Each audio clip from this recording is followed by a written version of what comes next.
Assalamualaikum warahmatullahi wabarakatuh. Perkenalkan, nama saya Nofriansah Kurnia Putra. Dengan nomor WP 19101152610351, berasal dari kelas Sistem Informasi 8, Universitas Putra Indonesia YPTK Padang. Baik, di sini saya akan menjelaskan tentang jenis-jenis media penyimpanan.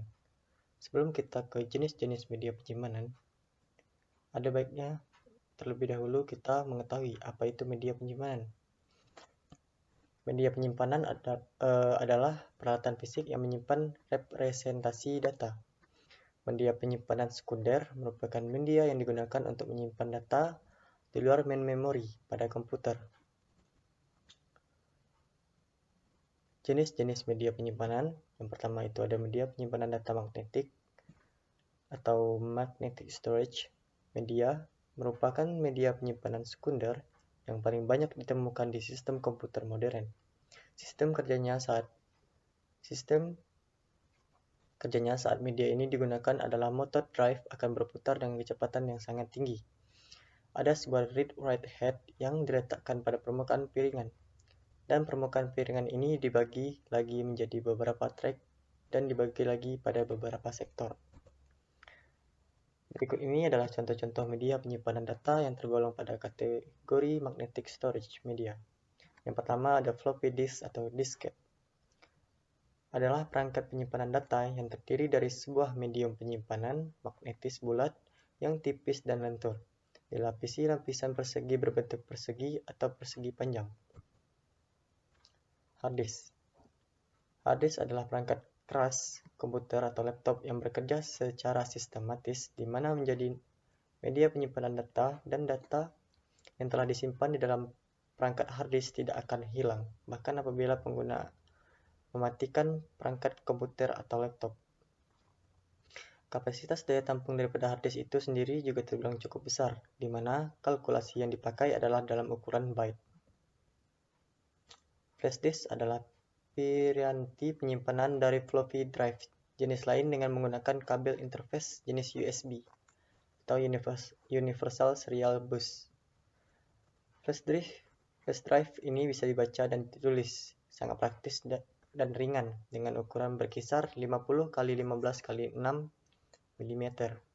Bahkan untuk saat ini, ukurannya semakin kecil dengan kapasitas yang jauh lebih besar hingga mencapai 1 TB. Ini adalah contoh gambarnya. Selanjutnya ada kita memory card.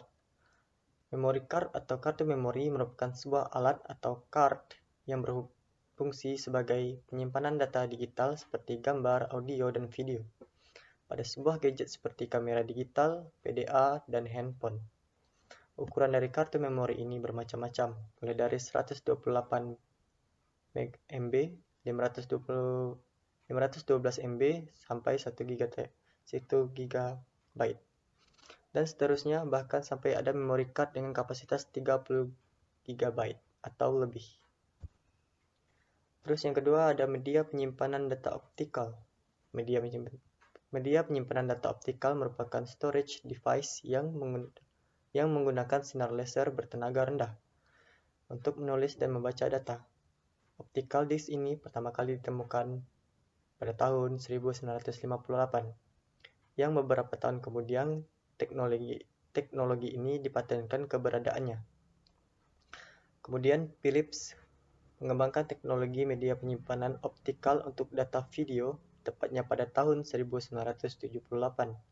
Disusul pada tahun 1980, Philips dan Sony mengembangkan compact disc atau CD. Berikut ini contoh media penyimpanan data yang tergolong pada kategori ini. CDR, Compact Disc Recordables, merupakan CD untuk menggunakan khusus biasanya untuk master CD dan foto CD. Lapisan reflektif terbuat dari emas hingga berwarna kuning, kapasitas sama dengan CD lainnya.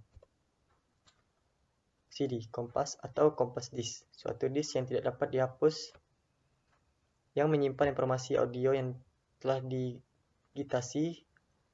Sistem standar menggunakan disk 12 cm yang dapat merekam lebih dari 60 menit waktu putar tanpa terhenti. Disk Blu-ray. Disk Blu-ray atau BD adalah format cakram optik yang dikembangkan oleh 13 konsumen elektronik dan perusahaan komputer. Perusahaan-perusahaan tersebut meliputi Dell, Hitachi, Hewlett-Packard, LG, Mitsubishi, Panasonic, Sony, dan TDK.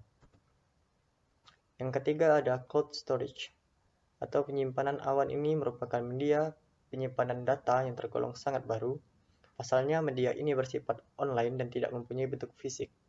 Untuk menentukan kapasitasnya pun tidak akan memakan data memori dari perangkat.